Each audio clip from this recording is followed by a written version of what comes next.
Hello guys, के छ? म चाहिँ जापानबाट हैन एक वर्ष जति जापानिज भाषा पढ्यो। त्यसपछि निस्केँ म। पहिला हिरोसिमामा थियो, हिरोसिमाको फुकुयामा भन्ने सहरमा 1 वर्ष जापानिज भाषा पढ्यो। त्यसपछि निस्केँ म। सर्लक्क हैन 1 वर्षमै झ्याप्पै निस्किन पाएँ म। 2 वर्षको पढाइ थियो तर 1 वर्षमै चट्टै। त्यसपछि आयो हैन, पैसा छैन आफूसँग, सेन्मन गएको रोज्नु पर्यो। के गरौँ हैन। अनि एउटा साथीको दिदीले खाइगोमा सेवाई गरिदियो। यहाँ चाहिँ खाइगोमा चाहिँ पैसा नलाग्ने हैन, बस्न नि फ्रीमा बस्नुपर्ने, रुम पनि फ्रीमा बस्न पाउने, रातको पैसा पनि सरकारले तिर्दिने भनेपछि म त हुरुक्कै ल यही रोज्छु भनेर म आयो। अनि मलाई इन्ट्रेस्ट पनि थियो हैन, बुढाबुढीलाई मनपर्ने, बच्चाहरूलाई मनपर्ने, सँगै खेल्न, त्यस्तो चाहिँ मलाई एकदम मनपर्छ है। त्यसपछि 2 वर्ष रमाइलो तरिकाले बितायो। अनि पढाइ जतिसुकै गाह्रो जसुकै भए पनि पढाइ चाहिँ खतरनाक फेरि झ्याप्पै पास। हेरेर भए पनि होइन, कपी गरेर सारेर भए पनि एकदम झ्याप पास हो कि। फेरि पैसा कहिले तिर्नु परेन, फेल भयो भए 2000 रुपियाँ एकचोटिमै।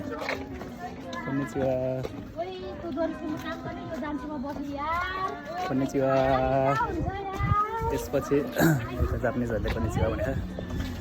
त्यसपछि 2 वर्ष पढ्यो। त्यसपछि अहिले चाहिँ ठ्याक्कै सोचेको होइन, सकेर सोचेको भएर अनि ठ्याक्कै वर्किङ पनि झ्याप्पै त्यहीँ गाह्रै छ, टेन्सनै छैन।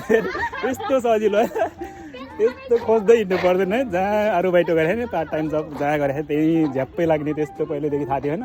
बिन्दास जाने। अहिले सोचेको भएर न ठ्याक्कै वर्किङ भयो। यही ठ्याक्कै अहिले आज चाहिँ 4 तारिक हो। 1 तारिकदेखि म छिरिसकेँ वर्किङमा, तर काम चाहिँ सुरु भएको छैन। अहिले चाहिँ ट्रेनिङ भन्छ नि, ट्रेनिङ गराइरहेको होइन। त्यसमा ट्रेनिङ ठ्याक्कै सकुरा फुल्ने टाइम पनि यही रहेछ कि, ठ्याक्कै ट्रेनिङ गर्ने ठाउँको नजिकै यहाँ एउटा दाइगाको रहेछ होइन। अनि यही दाइगाको छ, यहाँ स्कुल छ, यहाँ सकुरा फुलिरहेको। यही मेरो साथमा 3-4 जना साथीहरू अहिले ठ्याक्कै क्युके होइन। 1 घन्टा ट्रेनिङ हो। ट्रेनिङ गरेर त्यहाँ पढाइरहेको नि, के गर्नुपर्छ भन्नेहरू सिकाइरहेको हामीलाई। त्यसमा ठ्याक्कै 1 घन्टा क्युके, 1 घन्टा ब्रेक टाइम। तर 1 घन्टाभन्दा धेरै टाइम ब्रेक टाइम थियो। खाजासाजा खाएर अझै 1 घन्टा चाहिँ मेरो मोटी साथी उसको भर्खरै म्याच भएको थियो। मैले त सबैजनालाई बधाई भनेँ मैले उसलाई। नेपाल गएर ट्याक्कै जाँगर आइसकेको छ होइन। ऊ चाहिँ एकदम मेरो मिल्ने साथी हो, सँगै न्योङ गएको, जापानिज भाषा स्कुलमा पनि सँगै पढेर आएको। उहाँ चाहिँ हुनुहुन्छ मेरो भान्जी। युट्युब च्यानललाई सबैले सब्सक्राइब अनि लाइक सेयर कमेन्ट गरिदिनु होला। थ्याङ्क यू भान्जी। ऊ चाहिँ मैले भान्जी बनाएको मन पढ्दाखेरि मगर भाषा बोल्न आउँछ उसलाई। म नि मगर हो, हुने मगर, तर मगर भाषामा अलिक खासै कुरा गर्दैन। अर्को छ यहाँ राई मुना, राई सँगै जापानिज भाषासँगै एउटै क्लासमा पढेर आएको। साथी बन्नुपर्छ भनेर थाहा सोचेकै थिएन।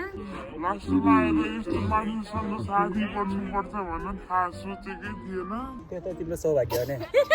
यो अहिले वर्किङ लाग्दैछ होइन, हामी ट्रेनिङमा छौँ। के कस्तो लागिरहेको तिमीलाई मनमा? रमाइलो लाग्यो? खाइको पढेर चाहिँ कस्तो लाग्यो? साथीहरू खाइको पढेर चाहिँ अरू सब्जेक्ट पढेको भए साथी राम्रो भेट्दैन थियो होला। खाइको पढेर चाहिँ जस हिरा जस्तै साथीहरू पायो भनौँ न।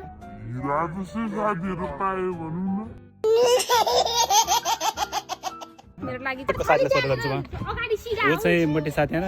सुन न है, पहिला तिमीलाई बधाई छ होइन।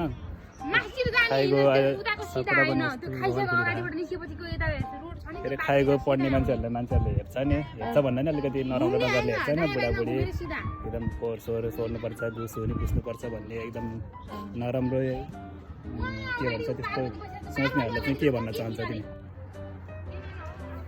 काम हो, सानो ठुलो हुँदैन।